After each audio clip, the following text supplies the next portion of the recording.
तकरीबन 800 साल पुराने जमाने की बात है। पहाड़ों हरे भरे खेतों के दरमियान एक खूबसूरत सा गांव आबाद था। इस गांव के लोग मेहमान नवाज और मेहनती थे। सुबह सवेरे सूरज निकलते ही लोग अपने अपने कामों में लग जाते। कोई खेतों की तरफ निकल जाता, कोई बाजार में दुकान खोलता और कोई अपने हुनर से रोजी कमाता। शाम होते ही गांव में एक अजीब सी सुकून भरी खामोशी छा जाती, जैसे सारा दिन की थकन अब राहत में बदल रही हो। इसी गांव में एक ऐसा शख्स भी रहता था जिसके बारे में लोग ज्यादा नहीं जानते थे, मगर उसका जिक्र अक्सर सरगोशियों में होता था। वो था एक चोर, मगर आम चोर नहीं, बल्कि निहायत अक्लमंद, सुबर वाला और मंसूबाबंदी में माहिर चोर। इस चोर का कोई मुस्तकिल नाम नहीं था। लोग इसे मुख्तलिफ नामों से पुकारते थे। कोई इसे साया कहता, क्योंकि वो रात की तारीकी में यूं गायब हो जाता जैसे कभी आया ही ना हो। और कोई इसे खामोश कदम कहता, क्योंकि उसके कदमों की आहट तक सुनाई नहीं देती थी। मगर इस चोर की सबसे बड़ी खासियत यह थी कि वो जल्दबाजी नहीं करता था। वो किसी भी घर को निशाना बनाने से पहले कई दिन, बल्कि कभी कभी कई हफ्ते उस घर का मुशाहिदा करता। वो देखता कि घर के लोग कब आते हैं, कब जाते हैं, किस वक्त दरवाजे बंद होते हैं और कहाँ क्या रखा जाता है। वो एक तरह से अपने काम को फन समझता था, न कि सिर्फ जुर्म। इसके दिल में एक अजीब सी मंतक थी। वो खुद से कहता, मैं किसी को नुकसान नहीं पहुंचाता, सिर्फ वही लेता हूं जो लोग संभाल कर नहीं रखते। अगर वो अपनी चीजों की हिफाजत नहीं कर सकते तो ये मेरी महारत है। मगर हकीकत ये थी कि चाहे वो कितना ही अपने अमल को दुरुस्त साबित करने की कोशिश करता, इसके दिल के किसी कोने में एक खलिश जरूर थी, एक खामोश सी बेचैनी जिसे वो खुद भी पूरी तरह समझ नहीं पाता था। एक शाम, जब सूरज ढल रहा था और आसमान नारंगी रंग में रंगा हुआ था, चोर गांव के एक पुराने चाय खाने के करीब से गुजरा। ये जगह गांव के लोगों की बैठक थी, जहां दिन भर की बातें, खबरें और कहानियां सुनाई जाती थीं। चोर ने सोचा, क्यों ना कुछ देर यहां बैठकर लोगों की बातें सुनी जाए, शायद कोई नई खबर मिल जाए। वो एक कोने में जाकर खामोशी से बैठ गया, जहां से वो सब कुछ सुन सकता था, मगर किसी की नजर उस पर नहीं पड़ती थी। चाय खाने में उस वक्त कुछ बुजुर्ग और चंद नौजवान बैठे हुए थे। बातों का मौजू कभी फसलों की तरफ जाता, कभी बाजार के दामों की तरफ और कभी गांव के लोगों की आदत पर। अचानक एक बूढ़े शख्स ने कहा, तुम लोगों ने कभी गौर किया है कि मिला नसरुद्दीन हमेशा खुश क्यों रहते हैं? एक नौजवान ने हंसते हुए जवाब दिया, शायद इसलिए कि उनके पास कोई फिक्र नहीं। नहीं भाई, मुझे लगता है कि बात कुछ और है। सुना है उनके पास कोई खजाना छुपा हुआ है। ये सुनकर चोर के कान खड़े हो गए। उसने अपनी नजरें नीची रखीं, मगर पूरी तवज्जो से सुनने लगा। एक और शख्स बोला, हाँ, मैंने भी सुना है, वरना एक आदमी इतनी सादगी में भी मुतमईन कैसे रह सकता है? जरूर कोई राज है। बूढ़े ने दाढ़ी सहलाते हुए कहा, खजाना हो या ना हो, मगर एक बात है, मुल्ला के पास कुछ ऐसा जरूर है जो हमारे पास नहीं। चोर के जहन में जैसे एक चंगारी सी भड़क उठी। मुल्ला नसरुद्दीन के पास। वो सोच में पड़ गया। ये अजीब बात है, मैंने कभी उनके घर पर गौर नहीं किया। अगर वाकई वहां कुछ है तो ये मेरे लिए एक बड़ा मौका हो सकता है। मगर चूंकि वो एक अक्लमंद चोर था, उसने फौरन फैसला नहीं किया। उसने खुद को रोका और सोचा, जल्दी करने वाला हमेशा नुकसान उठाता है, पहले हकीकत जानना जरूरी है। इसी रात इसने दूर से मिला नसरुद्दीन के घर का जायजा लिया। घर निहायत सादा था, कच्ची दीवारें, लकड़ी का दरवाजा और एक छोटा सा सेने। बाहर से देखने पर तो ये किसी आम आदमी का घर लगता था। चोर ने खुद से कहा, अगर वाकई यहां खजाना है तो वो बहुत अच्छी तरह छुपाया गया होगा। अगले दिन से उसने बाकायदा मिला की निगरानी शुरू कर दी। वो सुबह सवेरे एक दरख्त के पीछे छुप कर देखता कि मिला कब घर से निकलते हैं। वो देखता कि मिला फजर के वक्त उठते, वजू करते और मस्जिद की तरफ रवाना हो जाते। नमाज के बाद वो लोगों से मिलते, किसी की बात सुनते, किसी को मशवरा देते और कभी कभार बच्चों के साथ हंस खेल लेते। चोर को ये सब देखकर हैरत होती। ये शख्स तो बिल्कुल आम जिंदगी गुजार रहा है, फिर खजाना कहाँ है? दिन के वक्त मिला कभी बाजार जाते, कभी किसी के घर मेहमान बन जाते, और कभी अपने सेहन में बैठकर किताब पढ़ते या सोचों में गुम रहते। चोर हर चीज नोट करता, यहां तक कि वो ये भी देखता कि मिला अपने घर का दरवाजा अक्सर बगैर ताला लगाए छोड़ देते हैं। एक दिन चोर ने खुद से कहा, ये या तो बहुत बेफिक्र आदमी है या बहुत बड़ा राजदार।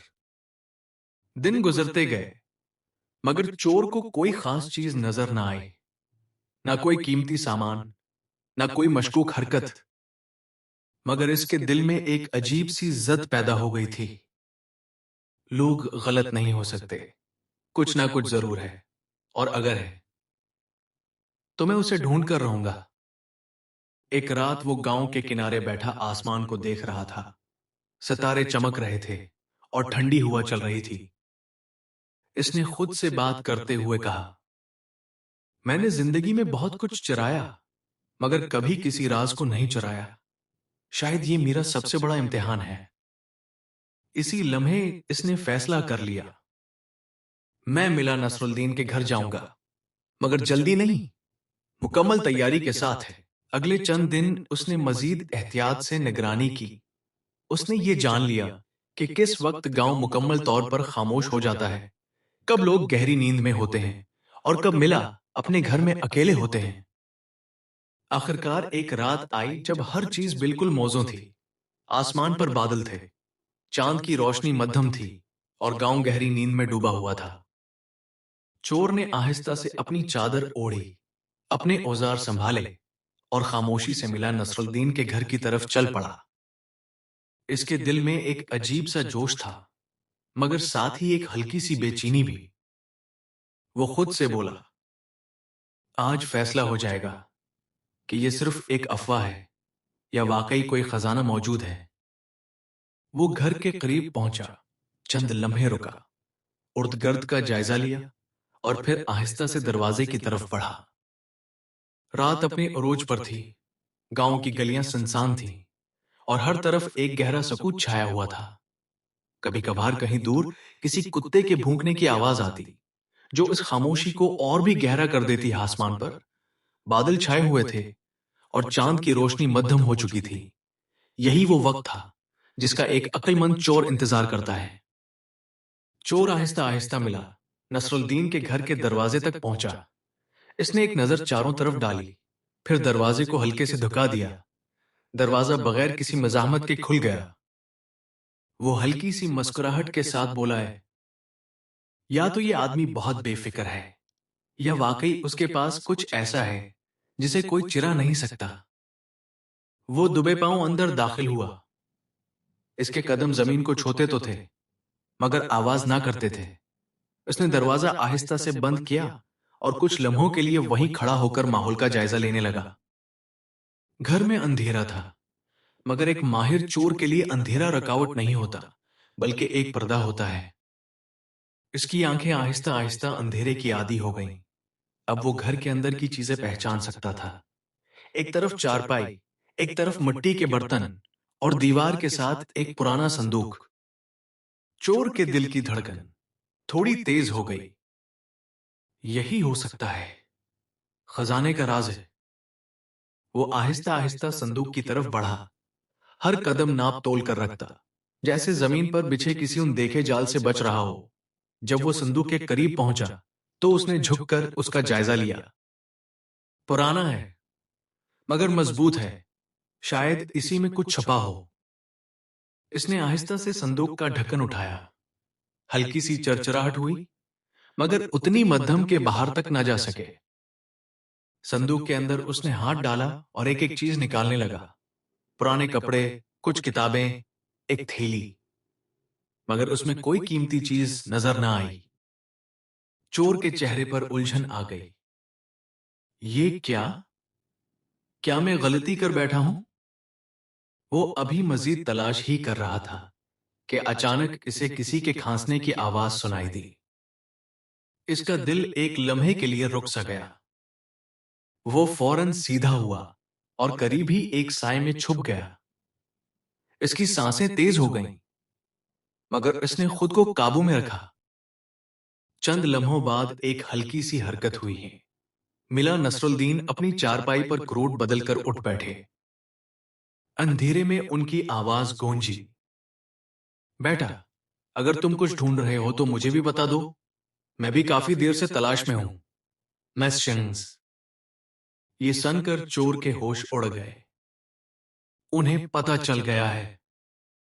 वो कुछ देर खामोश रहा, मगर फिर उसे महसूस हुआ कि मिला की आवाज में ना गुस्सा है, ना खौफ, बल्कि एक अजीब सी नरमी है।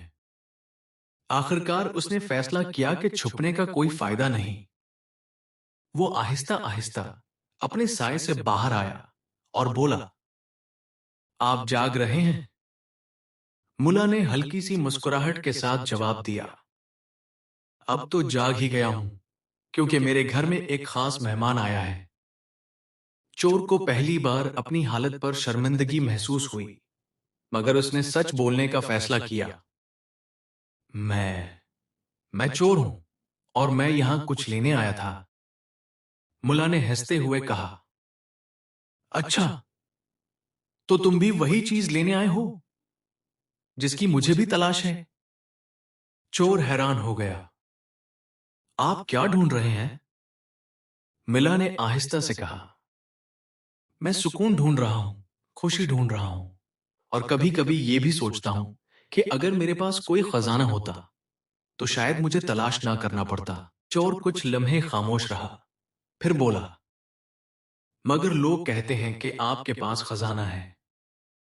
मुला ने मुस्कुरा कर कहा, लोग बहुत कुछ कहते हैं, मगर सच ये है कि अगर मेरे पास खजाना होता तो तुम्हें यहां कुछ ना कुछ जरूर मिल जाता।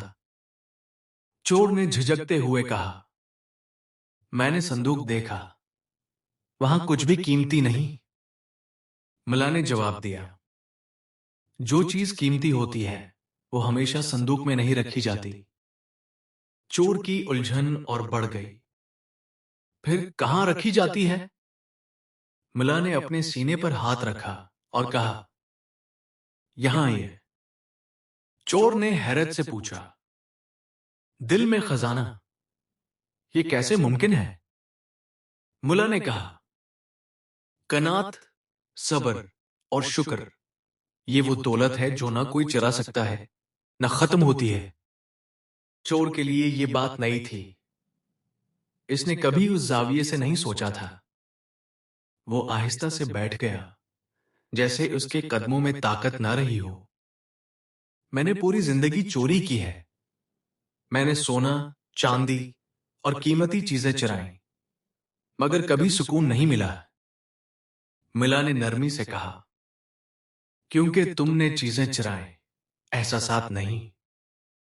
ये जुमला सीधा चोर के दिल में उतर गया। कुछ देर खामोशी रही, फिर चोर ने हल्की सी मुस्कुराहट के साथ कहा, मगर एक बात है, मैं खाली हाथ वापस नहीं जा सकता। मुला हंस पड़े।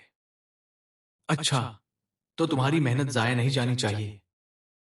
वो उठे, एक कोने में गए और एक पुराना मगर साफ कंबल उठा कर लाए। इन्होंने वो कंबल चोर की तरफ बढ़ाते हुए कहा, ये ले जाओ, रातें सरद हैं, तुम्हारे काम आएगा। चोर ने हैरत से कंबल लिया।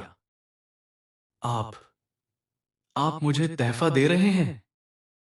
मिला ने कहा, अगर तुम लेने ही आए हो तो बेहतर है इज्जत से लो, चोरी से नहीं। चोर की आंखें नुम होने लगीं। मैंने आज तक ऐसा इंसान नहीं देखा जिसके घर में चोर आए और वो उसे तहफा दे। मुल्ला ने मुस्कुराकर जवाब दिया, मैंने भी आज तक ऐसा चोर नहीं देखा जो सच बोले। दोनों हल्के से मुस्कुरा दिए। चोर ने कंबल को मजबूती से पकड़ा, मगर इसके दिल में एक अजीब सी कश्मकश शुरू हो चुकी थी। क्या मैं वाकई चोर हूं या सिर्फ एक भटका हुआ इंसान? वो उठा, दरवाजे की तरफ बढ़ा, मगर हर कदम के साथ उसके दिल की आवाज तेज होती जा रही थी। जब वो दरवाजे तक पहुंचा तो रुक गया। इसने पीछे मुड़कर मिला को देखा, जो खामोशी से उसे देख रहे थे। चोर ने आहिस्ता से कहा, आपको डर नहीं लगता? मुल्ला ने मुस्कुरा कर जवाब दिया, जिसके पास खोने को कुछ ना हो, इसे डर कैसा?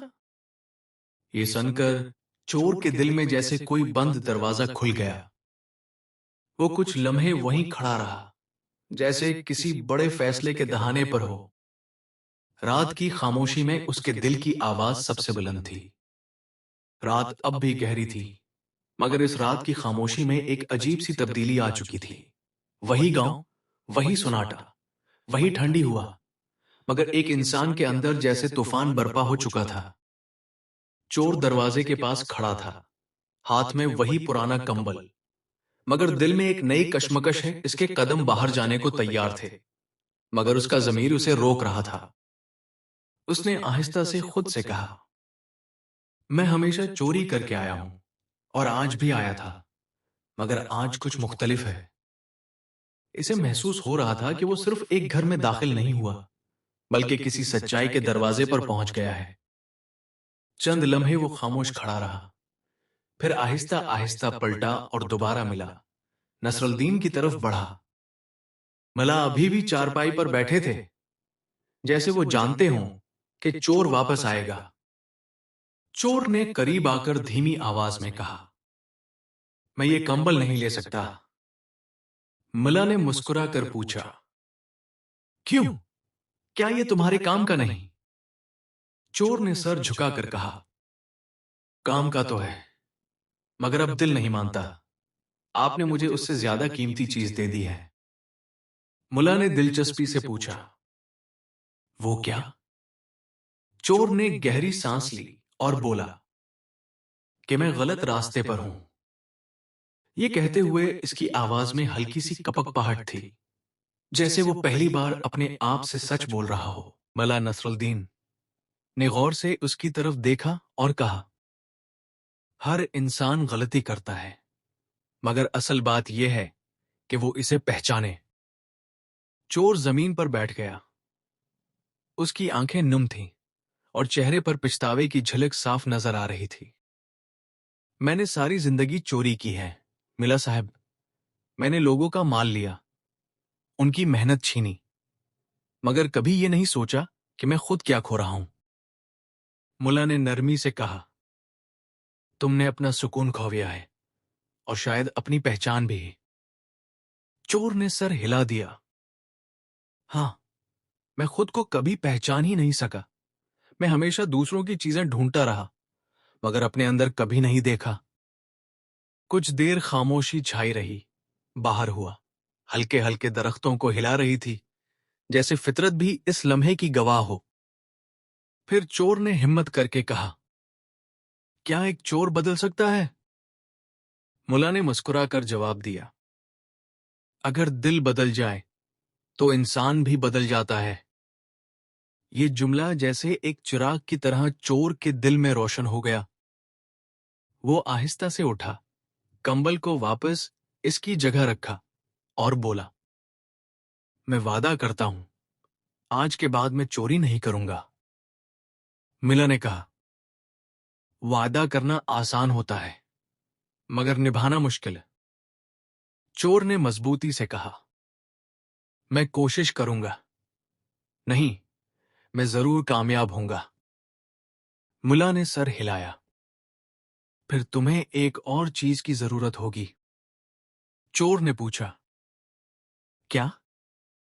मिला ने जवाब दिया, क्योंकि नई जिंदगी एक दिन में नहीं बनती। चोर ने यह बात दिल में बिठा ली।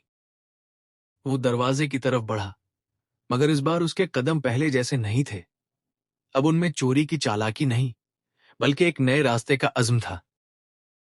दरवाजे पर पहुंचकर इसने आखिरी बार मुड़कर देखा और कहा, आपने आज मेरी जिंदगी बदल दी।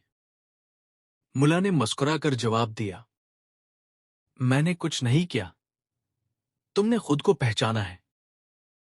चोर ने सर झुकाया और खामोशी से रात के अंधेरे में गुम हो गया, मगर इस बार वो वही इंसान नहीं था जो आया था। अगले दिन गांव में मामूल के मुताबिक जिंदगी शुरू हो गई। किसी को इस रात के वाक़े का इल्म न था, मगर एक इंसान के अंदर सब कुछ बदल चुका था। चोर ने सबसे पहले फैसला किया कि वो अपनी पुरानी जिंदगी को छोड़ देगा।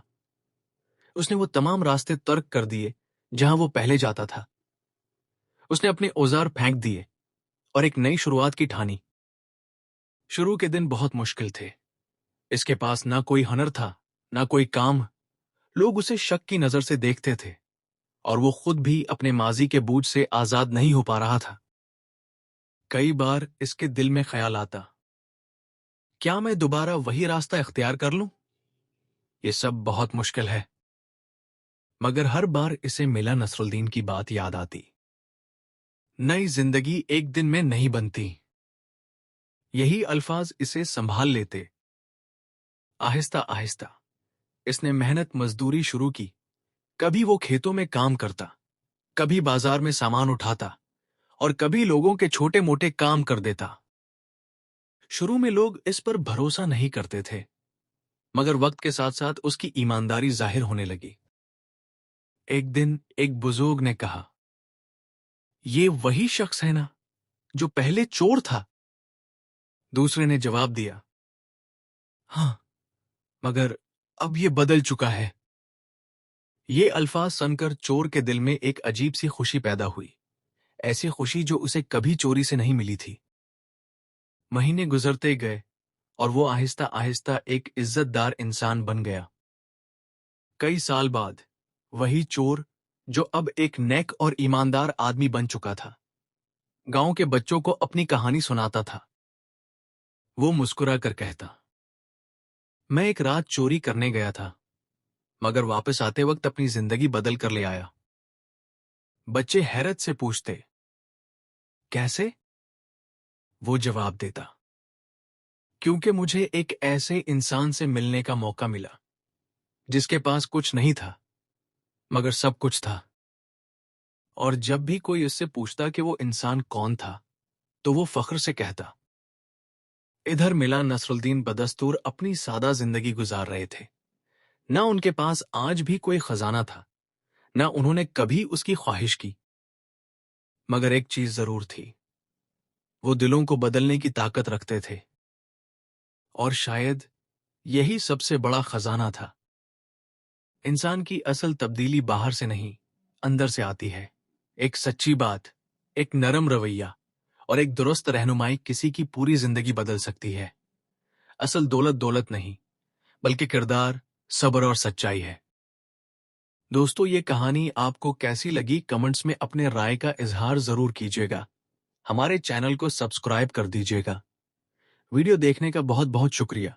और आखिर में ये भी कमेंट्स में लिखें कि आप हमारी कहानी को कौन सी कंट्री से सुन रहे हैं। शुक्रिया।